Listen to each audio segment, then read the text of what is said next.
সবের মালিক। হরে কৃষ্ণ কৃষ্ণ কৃষ্ণ হরে হরে, হরে রাম হরে রাম রাম রাম হরে। জয় সীতানাথ প্রেমানন্দের হরি হরি। শ্রীকৃষ্ণর মৃত্যু আমরা হয়তো কোনো বই, খাতা বা টিভি, হয়তো কোনো সিরিয়ালে দেখেছি, কিন্তু নিজের চোখ দেখি নাই। কিন্তু কুরুক্ষেত্রের যুদ্ধ শেষ হয়েছে রক্তাক্ত প্রান্তরে এসে। সন্তানদের মৃত্যুতে ভেঙে পড়লেন গান্ধারী। এই ধ্বংসলীলার জন্য তিনি দায়ী করলেন শ্রীকৃষ্ণকে। তাকে বোঝাতে চেষ্টা করলেন কৃষ্ণ। তিনি অনেকবার বোঝাতে চেষ্টা করলো দুর্যোধনকে যে যুদ্ধের ভয়াবহতা কি হতে পারে, কিন্তু শুনতে চাননি দুর্যোধন। কিন্তু কোনো কথা মানতে চাইলেন না গান্ধারী, কারণ তখন তিনি পুত্র শোকে কাতর, তার পুত্র মারা যায়। তিনি কৃষ্ণকে অভিশাপ দিলেন যে কুরু বংশের মতোই ধ্বংস হয়ে যাবে। শ্রীকৃষ্ণের ছিল যদু বংশ। গান্ধারীর অভিশাপকে আশীর্বাদ হিসাবে নিলেন কৃষ্ণ, কারণ তিনি জানতেন যাদবদের বংশ একদিন শেষ হয়ে যাবে। তাই গান্ধারী তার কাজ সহজ করে দিয়েছিলেন। আর তার সঙ্গে কৃষ্ণকে অভিশাপ দিয়েছিলেন যে তিনি মাত্র 36 বছর বাঁচবে। কৃষ্ণ মনে মনে ঠিকই করছে যে আমি আর 36 বছর বাঁচবো। কেউ কারো কে কবে মারা যাবে কেউ বলতে পারবে না, কিন্তু উনি বললো যে আমি আর 36 বছর বাঁচবো, 36 বছর পর আমি মারা যাবো। ঠিক তাই যুদ্ধ শেষ হওয়ার 36 দিন পরেই কৃষ্ণ মারা যায়। ক্রমশ ভেঙে পড়ে যদুবংশ। কৃষ্ণর শাসনে যে উচ্চতায় গিয়েছিল সেই তার থেকে অনেক পতন হয়। নিজেদের মধ্যে দাঙ্গা হাঙ্গায় লিপ্ত হতে ক্ষত বিক্ষত হয়ে যায় যদুবংশ। ওই সময় ঋষিদের সঙ্গে পরিহাস করায় কৃষ্ণপুত্র সাম্য অভিশাপ প্রাপ্ত হয় এবং তিনি একদলা লোহার জন্ম দেয়। রাজা উগ্রসেনের পরামর্শে সেই পিণ্ড গুঁড়ো করে সমুদ্রে ভাসিয়ে দেয় সাম্যদের বন্ধুরা। ওই ঘটনা লুকিয়ে রাখা হয় কৃষ্ণের কাছ থেকে। এক টুকরো লোহা পড়ে যায় সমুদ্রে, তার গিলে নাই একটি মাছ। আবার সেই মাছ ধরা পড়ে জিলু নামে এক জালির গাছে। মাছের পেট থেকে লোহার খণ্ড পেয়ে তার তীরের ফলা বানায়। মাছের পেট থেকে যে লোহাটা পেয়েছিল তা থেকে একটা ফলা বানায় তীরের। এরপর সেই তীর নিয়ে বনের মধ্যে শিকার করতে যায় সেই জালি।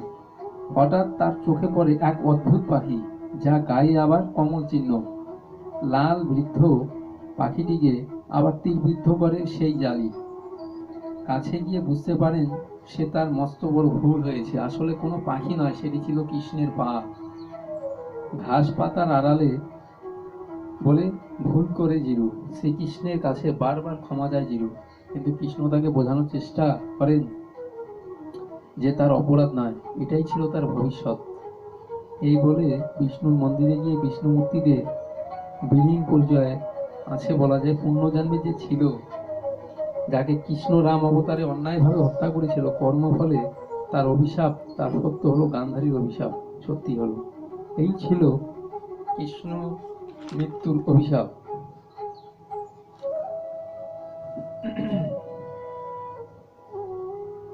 এই যে আমরা সংকীর্তন কীর্তন করি, এই সংকীর্তনের প্রবর্তক কে? কলিকালের মুক্তিদাতা পরম দয়াল পতিত পাবন শ্রীমান প্রভু মহাপ্রভু হলো প্রবর্তক।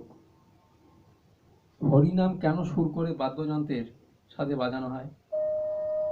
হরিনাম কেন সুর করে বাজানো হয়? যে খোল থাকে, করতাল থাকে, হারমোনিয়াম থাকে, বাঁশি থাকে, কেন থাকে?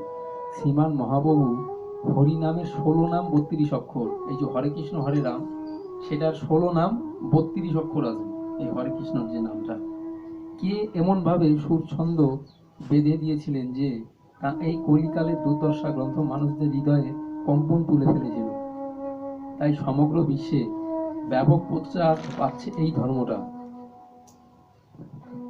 শ্রীমতী রাধারানী গোবিন্দকে জিজ্ঞাসা করলেন, হে গোবিন্দ, তোমাকে সবাই চোর বলেন কেন? গোবিন্দ বলেন, রাধা, আমি সত্যিই চোর, তাই সবাই আমাকে চোর বলে। রাধারানী জিজ্ঞাসা করলেন, তুমি কি চুরি করো গোবিন্দ? গোবিন্দ বলেন, তাহলে শোনো, আমি যখন খুব ছোট ছিলাম, তখন সবার মন চুরি করতাম। যখন একটু বড় হতেই তখন আমি মাখন চুরি করতাম, আর একটু বড় যখন হই তখন গোপীদের বস্ত্র চুরি করতাম। তারপর ভক্তদের ভালোবাসায় এমন হয়ে গেলাম যে এখন এক নতুন বস্ত্র চুরি শুরু করে দিলাম। রাধারানী বলেন, এটা কেমন চুরি গোবিন্দ? গোবিন্দ বলেন, আজকাল আমি ভক্তদের পাপ চুরি করি। রাধারানী বলেন, কোথায় তোমার ভক্ত? তিনি উত্তরে দিলেন যে এই বার্তাটি লিখেছেন যে পড়েছেন আর যে নাম করেন তারাই আমার ভক্ত। ভক্ত আমরাই। ওই একাদশী যারা করে বা একাদশী ব্রত যারা না করে, এই একাদশী পালন না করলে পরে কি হবে? শাস্ত্রে আছে 64 প্রকার ভক্তের কথা বলা হয়েছে, তার মধ্যে একাদশী ব্রত হচ্ছে সর্বোত্তম, মানে 1 নাম্বার। এই ব্রত পালনে সমস্ত প্রকার বিনষ্ট সর্ব সৌভাগ্য ও শ্রীকৃষ্ণের প্রতি বিধান হয়।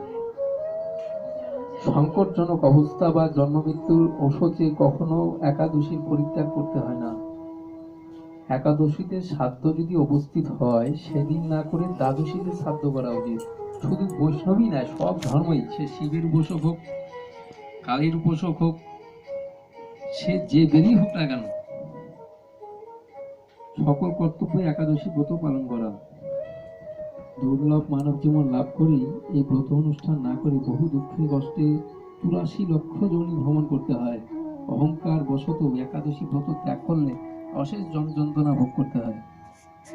যে ব্যক্তি এই ব্রতকে তুচ্ছ জ্ঞান করে, জীবিত হয়েও সে মৃতের সমান, কেউ যদি বলে একাদশী পালনের দরকারটা কি, সে নিশ্চয়ই কুম্ভপাক নরকের যাত্রী। একাদশী পালনে নিষেধাজ্ঞা জারি করে শনির কোপে তারা বিনষ্ট হয়। একাদশী ব্রত পালনে যে ফল লাভ হয়, অশ্বমেধ, রাজ শুরু, বাজপেয়, যম, রাজ, সব যত দোষ থাকে সব দোষ থাকে না। দেবরাজ ইন্দ্র যথাবিধি একাদশী পালনকারীকে সম্মান করেন। সে যে ধারাই হোক না কেন, একাদশীর পালন করাটা কর্তব্য সবার। একাদশী পালন না করলে পরে তার যমলোকে স্থান হবে, নরকে স্থান তার হবে না। একাদশী পালন করলে সমস্ত দুঃখ, কষ্ট, যন্ত্রণা সবকিছু দূরে চলে যাবে। তাই একাদশী পালন করা কর্তব্য। একাদশী পালন না করলে পরে ওই নরকে স্থান হবে তার। তাই একাদশী পালন করা সব থেকে ভালো। একাদশী পালন করা কর্তব্য সবার।